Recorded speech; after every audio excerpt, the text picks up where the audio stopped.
ਅਕਾਲ ਜੀ।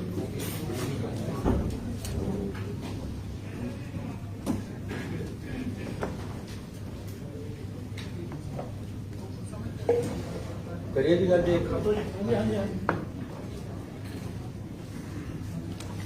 सारे पत्रकार साहबान का मैं स्वागत करदा। ਅਸੀਂ ਅੱਜ कैबिनेट ਦੇ ਵਿੱਚ कुछ महत्वपूर्ण फैसले शहरों के पिंडों के लोगों वास्ते अच्छे फैसले लिए। मैं जब ओपोजिशन लीडर सीगा तो साडे एक पिंड है सिंह माजरा, उत्थे मैनू बीबियां ने रोक लिया। आखे जी 4 दिन हो गए साडे पिंड दे विच पानी नहीं आया। खबर लगी सी, गया मैं वैसे तां सी उत्थे, बीबियां ने रोक लिया मैनू कि जी साडा कनैक्शन कट हो गया है, ਜਿਹੜਾ ਸਾਡਾ ਪਿੰਡ ਦਾ ਟਿਊਬਲ ਹੈ ਉਹਦਾ ਸਾਡਾ ਬਕਾਇਆ ਜਮਾ ਨਹੀਂ ਹੋਇਆ, ਇਸ ਕਰਕੇ ਸਾਡਾ ਕਨੈਕਸ਼ਨ ਕੱਟਿਆ ਗਿਆ। ਸਾਡਾ ਤਾਂ ਪਾਣੀ ਰੁਕਿਆ ਹੋਇਆ, ਸਾਨੂੰ ਨਹਾਉਣ ਤੇ ਔਖੇ ਹੈ। ਕਾਰਨ ਕਿਆ ਸੀ ਕਿ ਪਿੰਡ ਦੀ ਪੰਚਾਇਤ ਟੈਂਕੀ ਨੂੰ ਚਲਾਉਂਦੀ ਹੈ, ਟੈਂਕੀ ਦਾ ਬਿੱਲ ਕਾਫੀ ਸਮੇਂ ਤੋਂ ਲਮਕਿਆ ਹੋਇਆ ਸੀ, ਪਿੰਡ ਸਮਰਥ ਨਹੀਂ ਸੀ ਜਮਾ ਕਰਾਉਣ ਦੇ, और बिजली वाले कनैक्शन कट गए। सरकार अकाली दल की सी, तो तुसी उन्हां दिनां शायद फोटो भी अखबारां देखी होवे। मैं आप खंबे पर चढ़ के मैं कईयां नूं कहा यार लगा दो कनैक्शन, मैं खड़ा कोई गल नहीं देख लांगे, लेकिन हर कोई डरदा चढ़े ना। सरपंच नूं कहा होवे ना, मैं भी नहीं चढ़दा जी।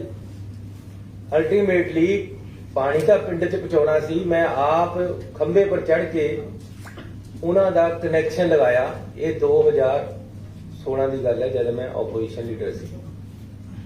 जब मैं सोचिया सी कि जिस तरह असी किसानां दियां 50, 60, 100 या 200 हर पिंड दे विच मोटरां दा बिल माफ किया होया है, उसे तरह पिंड दे जिहड़े सिटीजन है, चाहे वो किसी वर्ग दे है, ਉਹਨਾਂ ਨੂੰ ਜਿਹੜੀ ਪਾਣੀ ਦਿੰਦੀ ਹੈ ਮੋਟਰ, ਉਹਦਾ ਵੀ ਬਿੱਲ ਮਾਫ ਕਰਾਂ। ਸੇਮ ਸ਼ਹਿਰਾਂ ਵਿੱਚ ਵੀ ਇਹ ਸਥਿਤੀ। ਸੋ ਅੱਜ ਅਸੀਂ ਇੱਕ ਮਹੱਤਵਪੂਰਨ ਫੈਸਲੇ ਦੇ ਨਾਲ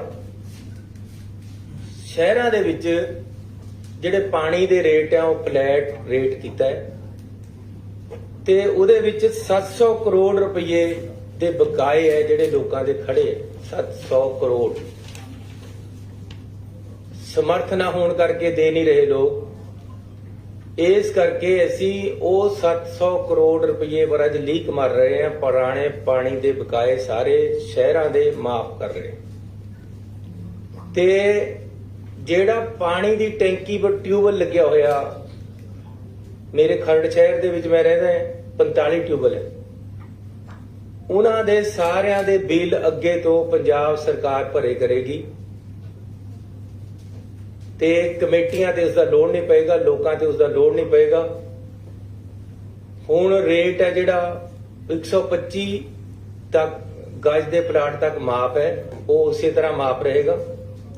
ਲੇਕਿਨ ਉਸ ਤੋਂ ਉੱਪਰ ਦੇ ਜਿਹੜੇ ਹੈ ਉਹ ਪਹਿਲਾਂ ਵੱਖ-ਵੱਖ ਰੇਟ ਹੈ। 105 ਰੁਪਏ ਹੈ, ਫਿਰ 150 ਹੈ, ਫਿਰ 250 ਹੈ, ਫਿਰ 300 ਹੈ, ਪਲਾਟ ਦੇ ਸਾਈਜ਼ ਦੇ ਨਾਲ ਵੱਧਦੇ ਹੈ। ਉਹਨਾਂ ਸਾਰਿਆਂ ਨੂੰ ਫਲੈਟ ਕਰਕੇ 105 ਰੁਪਏ ਜਿਹੜਾ ਮਿਨੀਮਮ ਰੇਟ ਹੈ ਉਹਨੂੰ ਵੀ ਅਸੀਂ ਅੱਧ ਤੋਂ ਘੱਟ ਲੈ ਆਏ ਆ। 50 ਰੁਪਏ ਅਸੀਂ ਰੇਟ ਫਿਕਸ ਕਰਤਾ ਪੂਰੇ ਪੰਜਾਬ ਦੇ ਵਿੱਚ, ਸਿਰਫ 50 ਰੁਪਏ ਦੇਣਗੇ। ਇਹ ਵੀ ਸਾਡੀ ਕੇਂਦਰ ਸਰਕਾਰ ਦੇ ਨਾਲ ਪੰਜਾਬ ਸਰਕਾਰ ਨੇ ਪਹਿਲਾਂ ਇੱਕ ਕਮਿਟਮੈਂਟ ਕਰੀ ਵੀ ਹੈ ਕਿ ਜਿਹੜੇ ਸਰਕਾਰ ਦੀਆਂ ਕੇਂਦਰ ਦੀਆਂ ਗਰੰਟਾਂ ਆਉਂਦੀਆਂ ਉਹ ਕਹਿੰਦੇ ਜੀ ਤੁਹਾਨੂੰ ਯੂਜ਼ਰ ਚਾਰजेस ਲੈਣੇ ਪੈਣਗੇ, ਉਸ ਤਹਿਤ ਸਾਨੂੰ 50 ਰੁਪਏ ਮਿਨੀਮਮ ਲੈਣੇ ਪੈਣੇ। ਇਸ ਕਰਕੇ ਅਸੀਂ 50 ਰੁਪਏ ਮਿਨੀਮਮ ਰੇਟ ਜਿਹੜਾ ਉਹ ਪਿੰਡਾਂ ਅਤੇ ਸ਼ਹਿਰਾਂ ਵਾਸਤੇ ਫਿਕਸ ਕਰ ਰਹੇ ਹਾਂ। ਇਸੇ ਤਰ੍ਹਾਂ ਇੱਕ ਬਹੁਤ ਬੜੀ ਰਾਹਤ ਸ਼ਹਿਰਾਂ ਦੇ ਹਰ ਵਰਗ ਦੇ ਹਰ ਪਰਿਵਾਰ ਨੂੰ ਅਸੀਂ ਦੇ ਰਹੇ ਹਾਂ, ਜਿਹੜੀ ਕਿ 700 ਕਰੋੜ ਰੁਪਏ ਅਸੀਂ ਉਹਨਾਂ ਦਾ ਪਾਣੀ ਦਾ ਬਕਾਇਆ ਮਾਫ ਕਰ ਰਹੇ ਹਾਂ। ਤੇ ਨਾਲ ਇਸ ਦੇ ਮੈਂ ਤੁਹਾਨੂੰ ਦੱਸਣਾ ਚਾਹੁੰਦਾ ਕਿ ਪਿੰਡਾਂ ਦੇ ਵਿੱਚ ਪਾਣੀ ਦੀਆਂ ਟੈਂਕੀਆਂ ਦੇ ਬਿੱਲ ਜਿਹੜੇ ਕਿ ਪੰਚਾਇਤਾਂ ਤੇ ਖੜੇ ਹੈ, ਮੇਰੇ ਇਲਾਕੇ ਦਾ ਪਿੰਡ ਹੈ ਘੜੂਆ, 1 ਕਰੋੜ ਰੁਪਈਆ ਉਹਨਾਂ ਦਾ ਪਾਣੀ ਦਾ ਬਕਾਇਆ ਬਿੱਲ ਖੜਾ ਹੈ, ਬਿਜਲੀ ਦਾ, ਟਿਊਬਵੈੱਲ ਦਾ, ਉਹਨਾਂ ਦੇ ਟਿਊਬਵੈੱਲਾਂ ਦਾ 10-15 ਸਾਲ ਤੇ ਜਮਾ ਨਹੀਂ ਹੋ ਰਿਹਾ। ਸਰਪੰਚ ਮੇਰੇ ਪਾਸ 30 ਦਿਨ ਆ ਜਾਂਦਾ ਹੈ ਕਿ ਜੀ ਸਾਡਾ ਕਨੈਕਸ਼ਨ ਕੱਟਣ ਆ ਗਏ। ਸੋ ਇਹ ਜਿਹੜਾ ਸਰਪੰਚਾਂ ਦੇ ਉੱਪਰ, ਪੰਚਾਇਤਾਂ ਦੇ ਉੱਪਰ ਤਲਵਾਰ ਲਮਕਦੀ ਰਹਿੰਦੀ, ਇਹਨੂੰ ਬਿਲਕੁਲ ਖਤਮ ਕਰ ਰਹੇ ਹਾਂ। ਸਾਡੀ ਕੈਬਨਿਟ ਨੇ ਫੈਸਲਾ ਕਰ ਲਿਆ, ਐਮ ਸਾਹਿਬ ਨੇ ਮਨਜ਼ੂਰੀ ਦਿੱਤੀ ਹੈ ਤੇ ਅਸੀਂ 1168 ਕਰੋੜ ਰੁਪਏ ਦੇ ਬਿਜਲੀ ਦੇ ਬਕਾਏ ਬਿੱਲ ਮਾਫ ਕਰ ਰਹੇ ਹਾਂ ਪੰਚਾਇਤਾਂ ਦੇ, ਪਿੰਡਾਂ ਦੇ ਲੋਕਾਂ ਨੂੰ ਰਾਹਤ ਦੇਣ ਵਾਸਤੇ। ਇਹਦੇ ਨਾਲ ਹੀ ਪਿਛਲੇ ਬਿੱਲ ਤੱਕ ਦਾ ਜਿੰਨਾ ਬਕਾਇਆ ਹੈ ਪਿੰਡਾਂ ਦੇ ਲੋਕਾਂ ਦਾ, ਜਿਸ ਤਰ੍ਹਾਂ ਸ਼ਹਿਰਾਂ ਦੇ ਲੋਕਾਂ ਦਾ ਮਾਫ ਕੀਤਾ ਹੈ, ਚਾਹੇ ਉਹ ਕਿਸੇ ਵਰਗ ਦੇ ਹੈ। ਮੈਂ ਕਲੀਅਰ ਕਰ ਦਵਾਂ, ਆਮ ਤੌਰ ਤੇ ਫਿਰ ਕਹਿ ਦਿੰਦੇ ਜੀ ਇਹ ਤਾਂ ਫਲਾਣੇ ਦੇ ਕੀਤੇ, ਇਹ ਤਾਂ ਉਹਦੇ ਕੀਤੇ, ਏਦਾਂ ਨਹੀਂ ਹੈ। ਜਿਹੜਾ ਬੰਦਾ ਪਿੰਡ 'ਚ ਵਸ ਰਿਹਾ, ਜਿਹੜਾ ਬੰਦਾ ਸ਼ਹਿਰ 'ਚ ਵਸ ਰਿਹਾ, ਉਹਨਾਂ ਦੇ ਪੁਰਾਣੇ ਬਿਜਲੀ ਦੇ ਬਿੱਲਾਂ ਦੇ ਬਕਾਏ ਆ ਜਿਹੜੇ, ਉਹਨਾਂ ਪਰ ਅੱਜ ਅਸੀਂ ਲਾਈਨ ਮਾਰਤੀ ਹੈ ਕੈਬਨਿਟ ਨੇ, ਉਹਨਾਂ ਤੋਂ ਅੱਗੇ ਤੋਂ ਨਹੀਂ ਵਸੂਲੇ ਜਾਣਗੇ।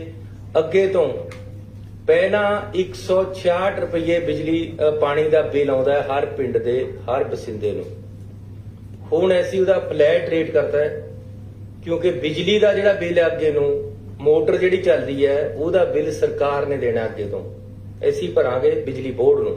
ਬਿਜਲੀ ਬੋਰਡ ਨੂੰ ਤਾਂ ਪੈਸੇ ਦੇਣੇ ਪੈਣੇ, ਪੰਜਾਬ ਸਰਕਾਰ ਦੇਗੀ। ਤੇ ਲੋਕਾਂ ਦਾ 166 ਤੋਂ ਘੱਟ ਕੇ ਸਿਰਫ ਉਹਨਾਂ ਦਾ ਅਸੀਂ ਖਰਚਾ ਕੈਲਕੂਲੇਟ ਕੀਤਾ ਹੈ ਕਿ ਪਿੰਡ ਦੇ ਵਿੱਚ ਇੱਕ ਬੰਦਾ ਮੋਟਰ ਚਲਾਉਂਦਾ ਹੈ, ਕਦੇ ਮੋਟਰ ਖਰਾਬ ਹੋ ਜਾਂਦੀ, ਠੀਕ ਕਰਨੀ ਪੈਂਦੀ ਹੈ, ਕੋਈ ਲੀਕੇਜ ਹੋ ਜਾਂਦੀ ਛੋਟੀ ਮੋਟੀ, 50 ਰੁਪਏ, ਕਿਉਂਕਿ ਇਹ ਕੇਂਦਰ ਸਰਕਾਰ ਦਾ ਇੱਕ ਕਾਨੂੰਨ ਦੇ ਵਿੱਚ ਅਸੀਂ ਬੱਝੇ ਹੋਏ ਆ, ਸਾਨੂੰ ਲਾਉਣੇ ਪੈਂਦੇ ਆ, ਇਸ ਕਰਕੇ 50 ਰੁਪਏ ਫਲੈਟ ਰੇਟ ਅਸੀਂ ਲੋਕਾਂ ਵਾਸਤੇ ਕਰਕੇ ਦੇ ਰਹੇ ਹਾਂ। 50 ਰੁਪਏ 'ਚ ਇਹ ਉਹਨਾਂ ਨੂੰ ਪਾਣੀ ਮਿਲੇਗਾ। 70% ਦੀ ਰਿਬੇਟ ਹੈ ਅਸੀਂ ਉਹਨਾਂ ਨੂੰ ਦੇਤੀ ਹੈ। ਅੱਗੇ ਤੋਂ ਪੰਚਾਇਤ ਨੇ ਪੈਸੇ ਨਹੀਂ ਜਮ੍ਹਾਂ ਕਰਾਉਣੇ, ਬਿਜਲੀ ਦੇ ਸਰਕਾਰ ਉਹਨਾਂ ਨੂੰ ਦੇਗੀ। ਇਹ 2 ਵੱਡੀਆਂ ਰਾਹਤਾਂ। ਮੈਂ ਧੰਨਵਾਦੀ ਹਾਂ ਆਪਣੀ ਕੈਬਨਿਟ ਦਾ, ਅਫਸਰ ਸਾਹਿਬਾਨ ਦਾ, ਬੜੀ ਸੂਝ-ਬੂਝ ਦੇ ਨਾਲ, ਔਰ ਖਾਸ ਤੌਰ ਤੇ ਫਾਈਨਾਂਸ ਡਿਪਾਰਟਮੈਂਟ ਦਾ, ਜਿਹੜਾ ਕਈ ਸਾਡੇ ਵਿਰੋਧੀ ਕਹੀ ਜਾਂਦੇ ਖਜ਼ਾਨਾ ਖਾਲੀ ਹੈ ਜੀ, ਇਹ ਹੈ ਜੀ, ਉਹ ਹੈ ਜੀ। ਪੰਜਾਬ ਦਾ ਖਜ਼ਾਨਾ ਕਦੇ ਖਾਲੀ ਨਹੀਂ ਹੁੰਦਾ, ਨਾ ਅਸੀਂ ਖਾਲੀ ਹੋਣ ਦੇਣਾ, ਭਰਿਆ ਰਹੇਗਾ। ਔਰ ਅਸੀਂ ਪੰਜਾਬ ਦੇ ਲੋਕਾਂ ਨੂੰ ਸਹੀ ਪ੍ਰਸ਼ਾਸਨ, ਔਰ ਸਹੀ ਸਹੂਲਤਾਂ ਜਿਹੜੀਆਂ ਉਹਨਾਂ ਦੀਆਂ ਬਣਦੀਆਂ, ਸਹੀ ਰੇਟਾਂ ਤੇ ਬਿਜਲੀ ਔਰ ਪਾਣੀ ਸੀਵਰੇਜ ਦੇਣ ਲਈ ਵਚਨਬੱਧ ਹੈ। ਸਹੀ ਔਰ ਪੜ੍ਹਾਈ ਹੈ ਜਿਹੜੀ ਉਹ ਵਧੀਆ ਕੁਆਲਿਟੀ ਐਜੂਕੇਸ਼ਨ ਦੇਣ ਲਈ ਵਚਨਬੱਧ ਹੈ, ਔਰ ਅਸੀਂ ਦੇਵਾਂਗੇ। ਇਸ ਲਈ ਇੱਕ ਫੈਸਲਾ, ਇਹ 2 ਫੈਸਲੇ ਮੈਂ ਤੁਹਾਨੂੰ ਦੱਸੇ ਆ ਜਿਹੜੇ ਵੱਡੇ ਅੱਜ ਪੰਜਾਬ ਸਰਕਾਰ ਵੱਲੋਂ ਲਿੱਤੇ ਗਏ ਹੈ। ਇੱਕ ਹੋਰ ਫੈਸਲਾ ਹੈ ਜਿਹੜਾ ਅੱਜ ਅਸੀਂ ਵੱਡਾ ਲਿਆ ਹੈ ਕਿ ਪਿਛਲੀਆਂ ਸਰਕਾਰਾਂ ਨੇ ਫੈਸਲਾ ਕਰਤਾ ਸੀ ਕਿ ਜਿਹੜੇ IAS ਹੈ ਇਹ ਤਾਂ ਹੋਣਗੇ ਰੈਗੂਲਰ ਭਰਤੀ, A ਕਲਾਸ B ਕਲਾਸ ਹੋਣਗੇ ਰੈਗੂਲਰ ਭਰਤੀ, C ਕਲਾਸ ਰੈਗੂਲਰ। ਲੇਕਿਨ ਜਿਹੜਾ D ਕਲਾਸ ਹੈ, ਜਿਹਦੇ ਵਿੱਚ ਚਪੜਾਸੀ, ਜਿਹਦੇ ਵਿੱਚ ਡਰਾਈਵਰ, ਜਿਹਦੇ ਵਿੱਚ ਬੇਲਦਾਰ, ਜਿਹਦੇ ਚ ਟੈਕਨੀਸ਼ੀਅਨ, ਜ਼ਿਆਦਾ ਗਿਣਤੀ ਜਿਹੜੇ ਬੰਦੇ ਨੇ +2 ਕੀਤੀ ਹੈ, BA ਤੱਕ ਇਹ ਰੁਕ ਗਿਆ, ਜਾਂ ਗਰੀਬ ਪਰਿਵਾਰਾਂ ਦੇ ਬੰਦੇ, ਮਿਡਲ ਕਲਾਸ ਦੇ ਬੰਦੇ ਜਿਨ੍ਹਾਂ ਨੂੰ ਨੌਕਰੀ ਨਹੀਂ ਮਿਲ ਰਹੀ, ਉਹਨਾਂ ਨੇ ਤਾਂ ਇਹੀ ਕੁਝ ਲੱਗਣਾ ਹੁੰਦਾ। ਉਹਨਾਂ ਦੀਆਂ ਜਿਹੜੀ ਭਰਤੀ ਹੈ ਉਹ ਆਊਟਸੋਰਸ ਕਰ ਦਿੱਤੀ ਸੀ। ਅਸੀਂ ਉਸ ਡਿਸੀਜਨ ਨੂੰ ਸਰਕਾਰ ਦੇ ਨੂੰ ਬਦਲ ਰਹੇ ਹਾਂ। ਹੁਣ ਕੀ ਕਰਤਾ ਸੀ ਕਿ ਜੇ ਚਪੜਾਸੀ ਰਿਟਾਇਰ ਹੋ ਗਿਆ ਤਾਂ ਪੋਸਟ ਵੀ ਨਾਲੇ ਖਤਮ ਹੋ ਜਾਣੀ, ਅੱਗੇ ਇਹਨੂੰ ਭਰਤੀ ਹੋ ਨਹੀਂ ਕਰਨਾ। ਜੇ ਕਰਨਾ ਹੈ ਤਾਂ ਆਊਟਸੋਰਸ ਕਰਨਾ ਹੈ। ਆਊਟਸੋਰਸ ਕਿੰਨਾ, 5000 7000 ਜਾਂ 10000, ਇਹਦੇ ਚ ਕਿਤੇ ਗੁਜ਼ਾਰਾ ਹੁੰਦਾ? ਜਿਸ ਤੋਂ ਕੰਮ ਲੈਣਾ ਹੈ ਉਹਦਾ ਪਰਿਵਾਰ ਵੀ ਪੜਨਾ ਚਾਹੀਦਾ। ਇਹ ਸਰਕਾਰ ਦੀ ਜ਼ਿੰਮੇਵਾਰੀ ਹੈ ਕਿ ਜਿਸ ਤੋਂ ਕੰਮ ਲੈਣਾ ਹੈ ਸਰਕਾਰ ਨੇ, ਜਾਂ ਜਿਹੜਾ ਕਿਤੇ ਕੋਈ ਕੰਮ ਕਿਸੇ ਦੇ ਘਰ ਕਰ ਰਿਹਾ, ਜਾਂ ਕਿਸੇ ਦੀ ਦੁਕਾਨ ਤੇ ਕਰ ਰਿਹਾ, ਕਿਸੇ ਦੇ ਇੰਡਸਟਰੀ ਦੇ ਵਿੱਚ ਕਰ ਰਿਹਾ, ਉਹਨੂੰ ਗੁਜ਼ਾਰੇ ਜੋਗੇ ਪੈਸੇ ਮਿਲਣ, ਇਹ ਸਰਕਾਰ ਦੀ ਜ਼ਿੰਮੇਵਾਰੀ ਹੈ। ਅਸੀਂ ਇਨਸ਼ੋਰ ਕਰਨਾ ਹੈ। ਲੇਕਿਨ ਜੇ ਅਸੀਂ ਆਪ ਇਸ ਤਰ੍ਹਾਂ ਕਰਾਂਗੇ ਕਿ ਆਊਟਸੋਰਸ ਦੇ ਬੰਦੇ ਰੱਖਾਂਗੇ, ਸਾਰੀ ਉਮਰ ਉਹਨਾਂ ਦੇ ਤਲਵਾਰ ਲਟਕਦੀ ਰਹਿੰਦੀ ਜਦ ਤੱਕ ਨੌਕਰੀ ਕਰਦੇ ਰਹਿੰਦੇ ਕਿ ਅੱਜ ਕੱਟ ਤੇ ਕੱਲ ਕੱਟ ਤੇ ਜਦ ਮਰਜ਼ੀ ਕੱਢ ਦੋ। ਇਹ ਸਿਸਟਮ ਨੂੰ ਅਸੀਂ ਖਤਮ ਕਰ ਰਹੇ ਹਾਂ। ਅਸੀਂ फैसला कर लिया कि क्लास डी ਦੀਆਂ ਪੋਸਟਾਂ ਵੀ ਰੈਗੂਲਰ ਭਰਤੀ ਹੋਣਗੀਆਂ ਤੇ ਅਸੀਂ ਹੁਣੇ ਇਹਨਾਂ ਨੂੰ ਭਰਤੀ ਸ਼ੁਰੂ ਕਰਾਂਗੇ। ਇਹਨਾਂ ਦੀ ਜਿੰਨੀਆਂ ਪੋਸਟਾਂ ਖਾਲੀ ਹੈ ਉਹ ਭਰਾਂਗੇ। ਗਰੀਬ ਆਦਮੀ ਨੂੰ ਵੀ, ਮਿਡਲ ਕਲਾਸ ਦੇ ਆਦਮੀ ਨੂੰ ਵੀ ਉਨਾ ਹੀ ਹੱਕ ਹੈ। ਡੀ ਕਲਾਸ ਦੇ ਅਫਸਰ ਜਾਂ ਕਰਮਚਾਰੀ ਨੂੰ ਵੀ ਉਨਾ ਹੀ ਹੱਕ ਹੈ ਜਿੰਨਾ ਆਈਏਐਸ ਅਫਸਰ ਨੂੰ ਹੈ, ਜਿੰਨਾ ਅਫਸਰਾਂ ਨੂੰ ਹੈ। ਕਿ ਜੇ ਅਫਸਰ ਰੈਗੂਲਰ ਭਰਤੀ ਹੁੰਦਾ ਤਾਂ ਡਰਾਈਵਰ ਵੀ ਰੈਗੂਲਰ ਭਰਤੀ ਹੋਣਾ ਚਾਹੀਦਾ। ਇਹ ਅਸੀਂ ਫੈਸਲਾ ਕੀਤਾ। ਇਸ ਦੇ ਨਾਲ ਹੀ ਮੈਂ ਤੁਹਾਨੂੰ ਬੇਨਤੀ ਕਰਨਾ ਚਾਹੁੰਦਾ ਕਿ ਕੈਬਨਿਟ ਨੇ ਅੱਜ ਬੜਾ ਸੀਰੀਅਸ ਵਿਊ ਲਿਆ ਹੈ। ਜਿਹੜਾ BSF ਤੇ CRP ਕੇਂਦਰ ਸਰਕਾਰ ਨੇ, ਤੁਹਾਨੂੰ ਪਤਾ ਹੈ ਕਿ ਉਹਦਾ ਦਾਇਰਾ 50 ਕਿਲੋਮੀਟਰ ਕਰ ਦਿੱਤਾ ਹੈ। ਕੈਬਨਿਟ ਕੁਝ ਦਿਨਾਂ ਦੇ ਵਿੱਚ ਦੁਬਾਰੇ ਇਸ ਤੇ ਸਪੈਸ਼ਲ ਅਸੀਂ ਕੈਬਨਿਟ ਮੀਟਿੰਗ ਬੁਲਾ ਰਹੇ। ਅਸੀਂ ਇਸ ਗੱਲ ਤੋਂ ਬਿਲਕੁਲ ਖਿਲਾਫ ਹੈ ਕਿ ਇਸ ਤਰ੍ਹਾਂ ਦੇ ਫੈਸਲੇ ਪੰਜਾਬ ਸਰਕਾਰ, ਰਾਜ ਦੀ ਸਰਕਾਰ ਜਿਹੜੀ ਰਾਜ ਵਿੱਚ ਇਹ ਲਾਗੂ ਕੀਤੇ ਜਾ ਰਹੇ, ਉਹਨਾਂ ਤੋਂ ਪੁੱਛੇ ਬਿਨਾਂ ਨਹੀਂ ਲਏ ਜਾਣੇ ਚਾਹੀਦੇ। ਵਿਦਆਊਟ ਕੰਸਲਟੇਸ਼ਨ ਨਹੀਂ ਰਹਿਣੇ ਚਾਹੀਦੇ। ਔਰ ਜਿਹੜਾ ਲਾਅ ਐਂਡ ਆਰਡਰ ਹੈ ਉਹ ਸਟੇਟ ਸਬਜੈਕਟ ਹੈ। ਅਸੀਂ ਸક્ષਮ ਹੈ, ਪੰਜਾਬ ਸਰਕਾਰ ਸક્ષਮ ਹੈ। ਜੇ ਪੰਜਾਬ ਸਰਕਾਰ ਦੀ, ਪੰਜਾਬ ਦੀ ਪੁਲਿਸ ਅੱਤਵਾਦ ਖਤਮ ਕਰ ਸਕਦੀ ਹੈ ਤਾਂ ਇਹ ਸક્ષਮ ਹੈ ਕਿ ਕਿਸੇ ਵੀ ਘਟਨਾ ਨੂੰ ਹੋਣ ਤੋਂ ਰੋਕ ਸਕਦੀ ਹੈ। ਔਰ ਅਸੀਂ ਹਰ ਤਰ੍ਹਾਂ ਦੀ ਲੜਾਈ ਦੇਸ਼ ਵਾਸਤੇ, ਕੌਮ ਵਾਸਤੇ, ਆਪਣੇ ਸੂਬੇ ਦੀ ਤਰੱਕੀ ਵਾਸਤੇ, ਲਾਅ ਐਂਡ ਆਰਡਰ ਮੇਨਟੇਨ ਕਰਨ ਵਾਸਤੇ ਕਰਨੇ ਨੂੰ ਤਿਆਰ ਹੈ। ਔਰ ਅਸੀਂ ਸક્ષਮ ਹੈ। ਇਸ ਕਰਕੇ 15 ਕਿਲੋਮੀਟਰ ਤੇ 50 ਕਿਲੋਮੀਟਰ ਕਰਨਾ ਕਿਸੇ ਤਰ੍ਹਾਂ ਵੀ ਜਾਇਜ਼ ਨਹੀਂ ਹੈ। ਅਸੀਂ ਇਸ ਦਾ ਵਿਰੋਧ ਕਰਦੇ ਹਾਂ। ਬਿਲਕੁਲ ਕਲੀਅਰ ਸ਼ਬਦਾਂ ਦੇ ਵਿੱਚ ਕੈਬਨਿਟ ਮੀਟਿੰਗ ਬੁਲਾਈ ਹੈ। ਮੈਂ ਚਿੱਠੀ ਲਿਖੀ ਹੈ। FM ਸਾਡੇ ਹੋਮ ਮਿਨਿਸਟਰ ਸਾਹਿਬ ਹੈ, ਇਹਨਾਂ ਨੇ ਹੋਮ ਮਿਨਿਸਟਰ ਨੂੰ ਚਿੱਠੀ ਲਿਖੀ ਹੈ। ਕੈਬਨਿਟ ਦੇ ਵਿੱਚ ਗੱਲ ਕਰਕੇ ਪਾਸ ਕਰਾਂਗੇ। ਜ਼ਰੂਰਤ ਪਈ ਤਾਂ ਆਲ ਪਾਰਟੀ ਮੀਟਿੰਗ ਕਰਾਂਗੇ। ਬਾਕੀ ਪਾਰਟੀਆਂ ਨੂੰ ਵੀ ਨਾਲ ਲੈ ਕੇ ਚੱਲਾਂਗੇ। ਇਹ ਸਾਰੇ ਪੰਜਾਬ ਦੀ ਲੜਾਈ ਹੈ, ਕੱਲੀ ਕਿਸੇ ਇੱਕ ਪਾਰਟੀ ਦੀ ਜਾਂ ਕੱਲੇ ਕਿਸੇ ਸਰਕਾਰ ਦੀ ਲੜਾਈ ਨਹੀਂ ਹੈ। ਇਸ ਕਰਕੇ ਜੇ ਜ਼ਰੂਰਤ ਪਈ, ਨਹੀਂ ਹੋਏਗਾ ਤਾਂ ਸਪੈਸ਼ਲ ਵਿਧਾਨ ਸਭਾ ਦਾ ਸੈਸ਼ਨ ਵੀ ਇਸ ਮੁੱਦੇ ਤੇ ਸੱਦਿਆ ਜਾਏਗਾ। ਨਾਲ ਹੀ ਮੈਂ ਸੁਖਬੀਰ ਬਾਦਲ ਜੀ ਦੀ ਇੱਕ ਪ੍ਰੈਸ ਕਾਨਫਰੰਸ ਦੇਖੀ ਹੈ। ਮੈਂ ਉਹਨਾਂ ਨੂੰ ਬੇਨਤੀ ਕਰਨਾ ਚਾਹੁੰਦਾ ਕਿ ਸੈਂਸਿਟਿਵ ਇਸ਼ੂ ਹੈ, ਪੂਰੇ ਸੂਬੇ ਦੀ ਗੱਲ ਹੈ। ਸੂਬੇ ਦੀ ਜਿਹੜੀ ਜੋ ਇਹਦੇ ਕਨਸਟੀਟਿਊਸ਼ਨਲ ਰਾਈਟ ਹੈ, ਸਟੇਟ ਐਂਡ ਸੈਂਟਰਲ ਸਟੇਟ ਦੇ ਰਿਲੇਸ਼ਨ ਹੈ, ਜੋ ਫੈਡਰਲ ਸਿਸਟਮ ਸਾਡਾ ਕਨਸਟੀਟਿਊਸ਼ਨ ਸਾਨੂੰ ਦਿੰਦਾ ਹੈ, ਉਸ ਦੇ ਅਧਿਕਾਰਾਂ ਦੀ ਗੱਲ ਹੈ। ਇਸ ਕਰਕੇ ਇਸ ਨੂੰ ਭੜਕਾਊ ਸ਼ਬਦਾਂ ਦੇ ਵਿੱਚ ਨਾ ਕਰੋ। ਅਸੀਂ ਪੰਜਾਬ ਦੇ ਵਿੱਚ ਅਮਨ ਸ਼ਾਂਤੀ ਬਹਾਲ ਕਰਨਾ ਸਰਕਾਰ ਦੀ ਜ਼ਿੰਮੇਵਾਰੀ ਹੈ। ਅਸੀਂ ਉਸ ਤੇ ਖੜੇ ਹੈ। ਕਿਸੇ ਤਰ੍ਹਾਂ ਵੀ ਅਸੀਂ ਅਮਨ ਸ਼ਾਂਤੀ ਭੰਗ ਨਹੀਂ ਹੋਣ ਦੇਵਾਂਗੇ। ਜਿਸ ਤਰ੍ਹਾਂ ਦੇ ਉਹਨਾਂ ਨੇ ਉਹਦੀ ਪ੍ਰੈਸ ਕਾਨਫਰੰਸ ਕੀਤੀ ਹੈ ਕਿ ਜੀ ਹਰਮੰਦਰ ਸਾਹਿਬ ਦੇ ਵਿੱਚ ਉਹ ਆ ਕੇ ਵੜ ਜਾਣਗੇ, ਇਹ ਤਾਂ ਹਰਮੰਦਰ ਸਾਹਿਬ ਦੇ ਵਿੱਚ ਬਾੜਤੇ ਜੀ, ਇਹ ਤਾਂ ਚੰਨੀ ਨੇ ਉੱਥੇ ਦੇਤਾ ਜੀ। ਉਹ ਯਾਰ ਸਾਨੂੰ ਤਾਂ ਅਗਲੇ ਨੇ ਪੁੱਛਿਆ ਨਹੀਂ। ਇੱਕ ਆਰਡਰ ਕੱਢ ਕੇ ਅਖਬਾਰਾਂ 'ਚੋਂ ਪਤਾ ਲੱਗਿਆ ਕਿ ਇਹ ਆਰਡਰ ਨਿਕਲ ਗਿਆ।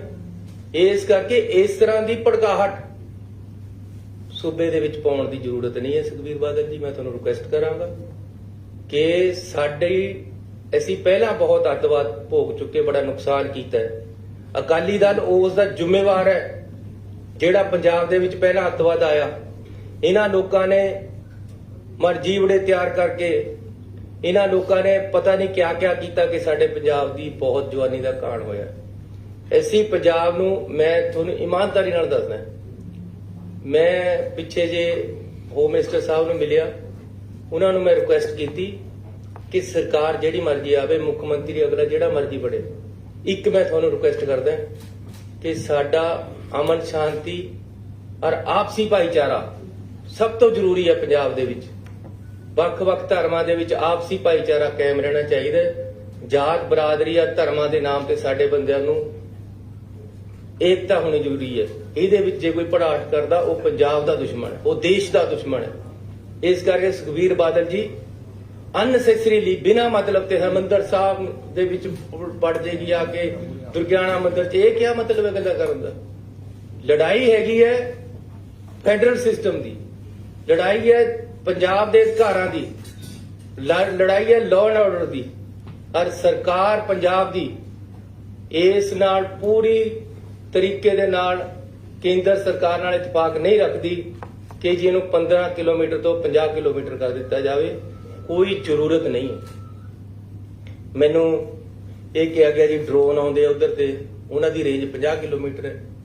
ਐਂ ਤਾਂ ਉਧਰ ਤੇ ਜਹਾਜ਼ ਵੀ ਆਉਂਦੇ ਆ, ਉਹਨਾਂ ਦੀ ਰੇਟ 200 ਕਿਲੋਮੀਟਰ ਹੈ। ਦਿੱਲੀ ਤੱਕ ਜਾਂਦੀ ਹੈ 250 ਕਿਲੋਮੀਟਰ ਤੱਕ। ਉਧਰ ਤੇ ਹੈਲੀਕਾਪਟਰ ਵੀ ਆ ਸਕਦਾ ਹੈ, ਉਹਦੀ ਰੇਂਜ ਉਸ ਤੋਂ ਵੀ ਜ਼ਿਆਦਾ ਹੁੰਦੀ ਹੈ। ਫਿਰ ਡਰੋਨ ਨੂੰ ਜੇ ਰੋਕਣਾ 5 ਕਿਲੋਮੀਟਰ 'ਚ ਰੋਕ ਲਓ ਨਾ, ਜਿੱਥੇ ਬੈਠੇ ਹੋ। 50 ਕਿਲੋਮੀਟਰ ਤੱਕ ਕਰਕੇ ਰੋਕਣ ਦੀ ਕੀ ਲੋੜ ਹੈ?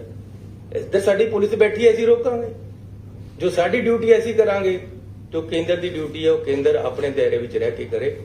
ਇੰਨੀਆਂ ਇੱਕ ਮੈਂ ਹੋਰ ਬੇਨਤੀ ਕਰਨੀ ਹੈ ਕਿ ਅੱਜ ਕੈਬਨਿਟ ਨੇ ਫੈਸਲਾ ਲਿਆ ਹੈ ਕਿ ਮੱਖੂ ਪੱਟੀ ਰੇਲ ਲਿੰਕ ਹੈ ਜਿਹੜੀ, ਉਹਦਾ ਮੁਆਵਜ਼ਾ ਜਿਹੜਾ ਉੱਥੇ ਜ਼ਮੀਨ ਅਕਵਾਇਰ ਹੋਣੀ ਹੈ, ਉਹ ਪੰਜਾਬ ਸਰਕਾਰ ਬੜੀ ਛੇਤੀ ਉਹਦਾ ਮੁਆਵਜ਼ਾ ਦੇ ਕੇ ਅੱਜ ਫੈਸਲਾ ਲੈ ਲਿਆ ਕਿ ਮੁਆਵਜ਼ਾ ਦਿੱਤਾ ਜਾਵੇ। ਮੁਆਵਜ਼ਾ ਦੇ ਕੇ ਜ਼ਮੀਨ ਅਸੀਂ ਬੜੀ ਛੇਤੀ ਉਹਨਾਂ ਨੂੰ ਕੇਂਦਰ ਸਰਕਾਰ ਨੂੰ ਰੇਲਵੇ ਨੂੰ ਆਪ ਖਰੀਦ ਕੇ ਦੇਵਾਂਗੇ, ਤਾਂ ਕਿ ਇਹ ਜਿਹੜਾ ਰੇਲ ਲਿੰਕ ਹੈ ਜਿਹਦੇ ਨਾਲ ਪੂਰਾ ਦੇਸ਼ ਨਾਲ ਅਸੀਂ ਜੁੜਨਾ, ਜਿਹਦੇ ਨਾਲ ਪੰਜਾਬ ਦੀ ਇਕਨੋਮੀ ਦੇ ਉੱਪਰ ਬਹੁਤ ਬੜਾ ਫਾਇਦੇਮੰਦ ਅਸਰ ਹੋਣਾ, ਇਹ ਵੀ ਅਸੀਂ ਅੱਜ ਫੈਸਲਾ ਕੀਤਾ ਕਿ ਤੁਰੰਤ ਅਸੀਂ ਦੇ ਦੀ। ਤੁਹਾਡਾ ਬਹੁਤ ਬਹੁਤ ਧੰਨਵਾਦ। ਸੀਐਮ ਸਾਹਿਬ ਇਹ ਕਿਹਾ ਜਾ ਰਿਹਾ ਹੈ ਕਿ ਕੈਪਟਨ ਅਮਰਿੰਦਰ ਸਿੰਘ ਕੇਂਦਰ ਤੋਂ ਫਾਈਲਾਂ ਦੇ ਆ ਰਹੇ ਜਿਹੜੀਆਂ ਕੋਈ ਮੰਤਰੀਆਂ ਦੇ ਖਿਲਾਫ ਜਾਂ ਸੀਐਮ ਦੇ ਖਿਲਾਫ, ਇਸ ਕਰਕੇ ਯਾਰ ਜੇ ਇਹਦੇ ਨਾਲ ਸੰਬੰਧਿਤ ਗੱਲ ਕਰੋ ਜਿਹੜੀਆਂ ਮੈਂ 4 ਗੱਲਾਂ ਕੀਤੀਆਂ। ਜਿਹੜਾ ਡੀ ਕਲਾਸ 4th ਕਲਾਸ ਨੂੰ ਕਿਹਾ ਤੁਸੀਂ ਵੀ ਹੁਣ ਰੈਗੂਲਰ ਭਰਤੀ ਕਰਾਂਗੇ, ਜਿਹੜੇ ਪਹਿਲਾਂ ਤੁਸੀਂ ਭਰਤੀ ਕੀਤੀ ਹੋਈ ਹੈ ਉਹ ਫਿਰ ਰੈਗੂਲਰ ਸਮਝੇ ਜਾਣਗੇ। ਜਿਹੜੇ ਕੱਚੇ ਕਰਮਚਾਰੀ ਨੇ ਜੀ, ਜਿਹੜੇ ਪਹਿਲਾਂ ਸੁਣੋ, ਐਸੇ ਹੀ ਕੱਚੇ ਕਰਮਚਾਰੀਆਂ ਦੀ ਪਾਲਿਸੀ ਲੈ ਕੇ ਆ ਰਹੇ, ਉਹਨਾਂ ਨੂੰ ਪੱਕੇ ਕਰਨ ਦੀ ਬੜੀ ਛੇਤੀ ਆ ਜਾਏਗੀ। ਸਾਡੇ ਵੱਲੋਂ ਦਿਨ ਰਾਤ ਮਿਹਨਤ ਔਰ ਕੋਸ਼ਿਸ਼ ਕੀਤੀ ਜਾ ਰਹੀ ਇੰਪਲਾਈਜ਼ ਨੂੰ ਜ਼ਿਆਦਾ ਤੋਂ ਜ਼ਿਆਦਾ ਅਕੋਮੋਡੇਟ ਕਰਨ ਦੀ। ਆਪਣੇ ਵਿੱਤ ਦੇ ਅਨੁਸਾਰ ਅਸੀਂ ਜੋ ਜ਼ਿਆਦਾ ਤੋਂ ਜ਼ਿਆਦਾ ਕਰ ਸਕਦੇ ਹੋ ਕਰਾਂਗੇ।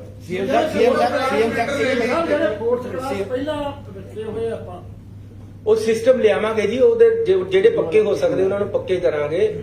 ਅਸੀਂ ਇੱਕ ਆਪਣੀ ਧਾਰਨਾ ਬਣਾਤੀ ਹੈ ਕਿ ਜਿਹੜੀ ਇਹ ਪਿਛਲੀ ਸਰਕਾਰਾਂ ਦੇ ਵਿੱਚ ਹੋਇਆ ਕਿ ਜੀ ਤੁਸੀਂ ਕਲਾਸ ਡੀ ਨੂੰ ਹੀ ਪੱਕੇ ਭਰਤੀ ਨਹੀਂ ਕਰਨਾ, ਇਹ ਅਸੀਂ ਇਸ ਨੂੰ ਗਲਤ ਕਰਾਰ ਦੇ ਕੇ ਅੱਗੇ ਤੋਂ ਪੱਕੇ ਭਰਤੀ ਸੀਐਮ ਸਾਹਿਬ ਡੀ ਤੋਂ ਇਲਾਵਾ ਹੋਰ ਵੀ ਕੱਚੇ ਮੁਲਾਜ਼ਮ ਨੇ ਜਿਹੜੇ ਸਿੱਖਿਆ ਨਹੀਂ, ਮੈਂ ਇਹ ਨਹੀਂ ਕਿਹਾ ਕਿ ਕਲਾਸ ਡੀ ਨੂੰ ਅਸੀਂ ਪੱਕਾ ਕਰ ਰਹੇ ਹਾਂ।